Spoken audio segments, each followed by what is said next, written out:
I need to begin to build assets inside of my business, because even though I'm able to acquire new clients with training and coaching, this is beautiful. But at the end of the day, if I can't actually keep clients and customers, I literally have a bucket, I'm pouring water in, and I have a hole in it.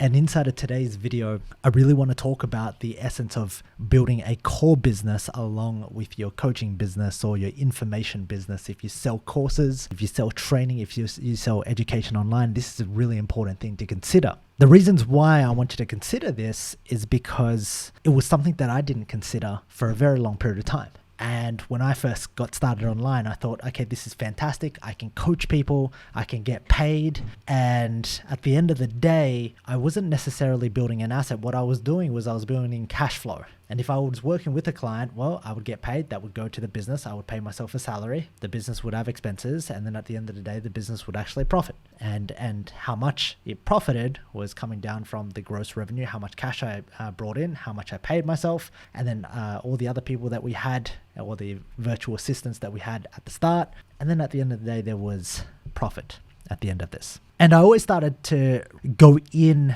and study all of these really smart business people. And they were talking, and I'd read books like Built to Sell, and I'd read a lot of books from Chet Holmes, was absolutely amazing. It's got this thing called the Ultimate Sales Machine. And I remember attending and going to Business Mastery, and they were talking about how to set up your business to sell and how to set it up. And I was like, well, I couldn't really understand it. I couldn't really articulate it, and I couldn't really see it on how it could work inside of my business. Because I'm like, well, I don't think anybody would buy my business, because it's kind of just like me coaching, and I don't really feel like I have a business. I feel like I'm more of a consultant and I'm more of a freelance. And it really struck me as soon as I made this revelation almost in 2019, where every single person that has a skill, that trains people, that coaches people, should be building a core business. And a core business is an asset that continues to grow as you grow your coaching and your training business. And the reasons why is, if you don't do this, you're missing out. There's a lot of things that you're missing out on. And later inside of your career, if you do happen to want to sell, if things change, if a circumstance happens and you are no longer passionate about what it is that you do and you want to sell this asset, it becomes now sellable. And for a long period of time, I didn't have coaching set up to be sold. I was just like, well, I'm just going to coach forever. I'm not going to sell my business. I'm never going to stop doing this. This is the greatest thing in the world. I get paid for my advice and to train people and to coach people, and I get paid for people to listen to me. It's absolutely amazing. There's no better business than that. But at the same time, there's a point in time when Ocean was born that I started thinking, well, what happens? What's kind of the next decade?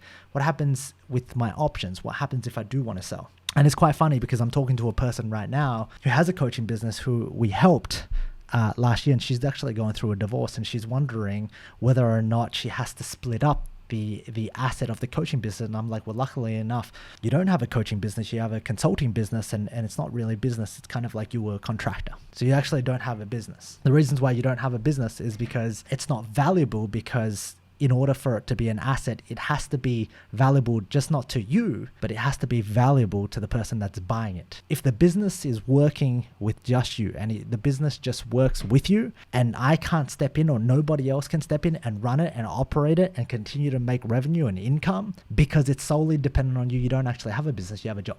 And this is the majority of most coaches and consultants and trainers and educators, anybody that has courses, they've got jobs. They're really like solo contractors with a bit of IP inside of their courses. So how do you begin to transition to build a business that you want to sell? It's a really interesting topic, because right now, if you think about being able to get all these clients in with your coaching programs, with your training programs, with your courses, there's an opportunity for you to connect a core business on the back end. And a core business is a business that begins, and it's a core business is an asset that stands on its own.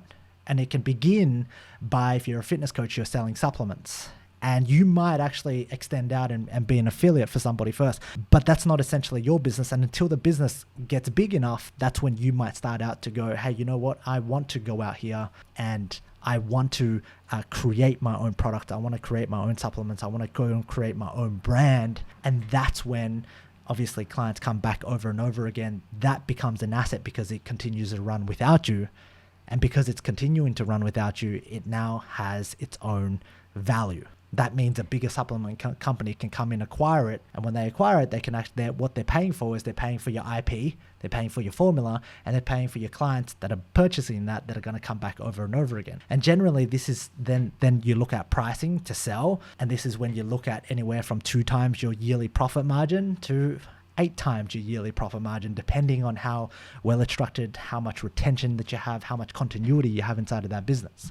And so it's a really interesting concept, because as soon as I started to recognize that I need to begin to build assets inside of my business, because even though I'm able to acquire new clients with training and coaching, this is beautiful. But at the end of the day, if I can't actually keep clients and customers, I literally have a bucket, I'm pouring water in it, and I have a hole in it. I started to think about this in 2019, end of 2019, and before COVID hit, I sat down and I was just really in this place where I was like, wow, I'm continually doing the same thing. I'm coaching. I've been coaching for about 5.5 years now.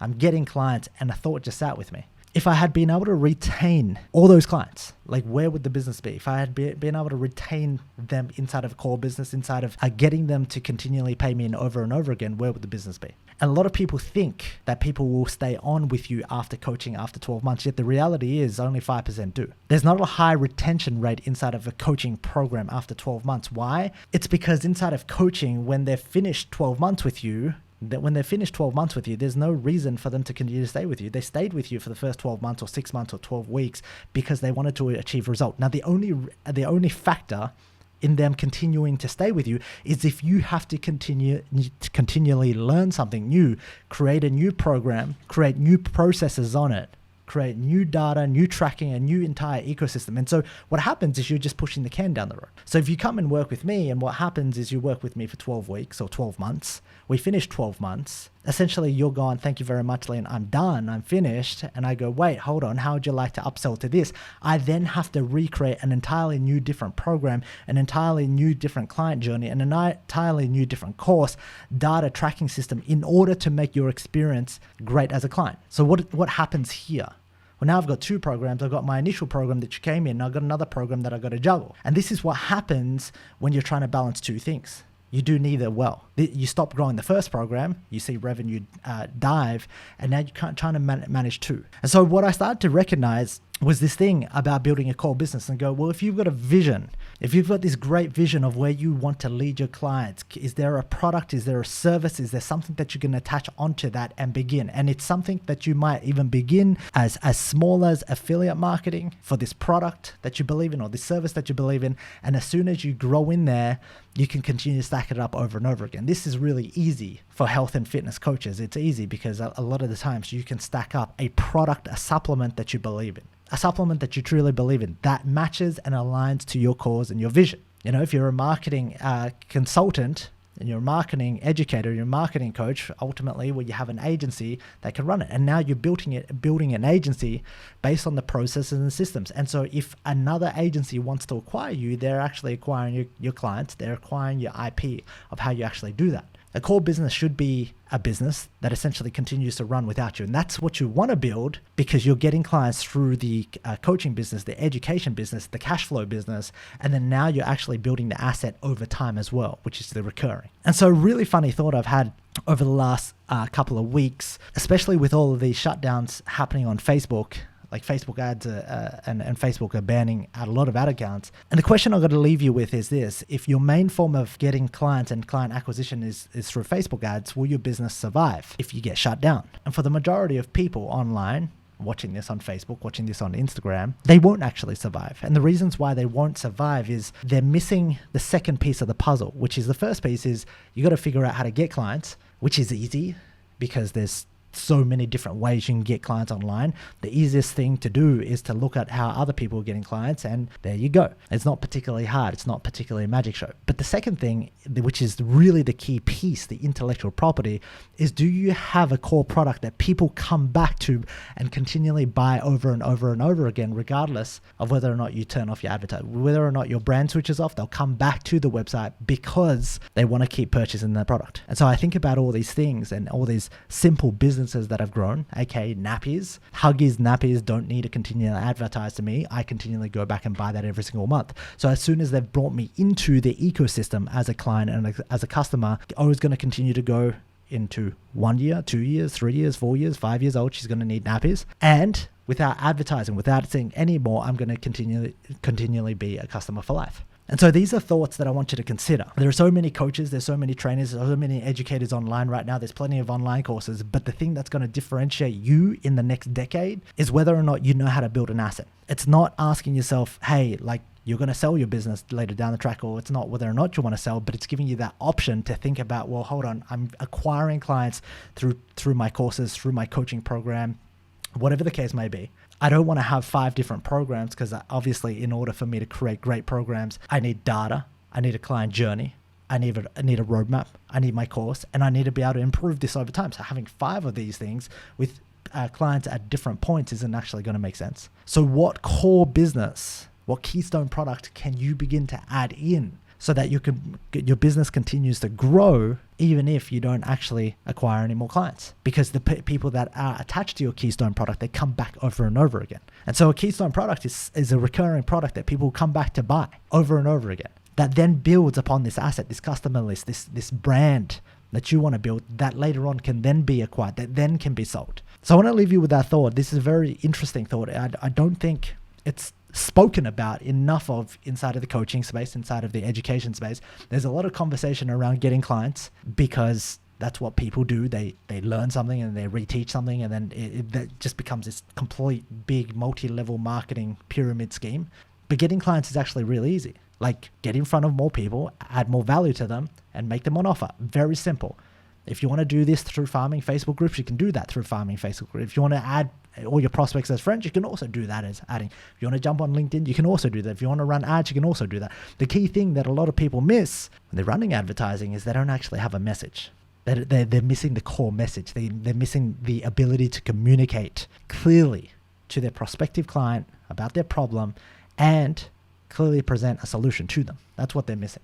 They're not missing the actual strategy of what to do. The what to do is easy. Go out to find more of these people, go and communicate more to them, and then go and put your solution and tell them how it can actually solve the problem. It's very simple. What you're actually missing is a lot of the back end stuff, the overwhelm of what happens when you get clients. How do you manage? How do you keep them? How do you retain them? How are you actually building an asset? These are questions that I want you to consider, because these are the same questions that I considered 12 months ago. Because I don't want you to go 6 years in to then go, well, hold on, am I not growing? How do you continue to grow? That being said, I want to know what is your biggest takeaway from this? Comment down below. Let me know. Have a phenomenal day. And I hope that sparks some trains of thoughts inside of your mind. With that being said, I'll see you on the next episode.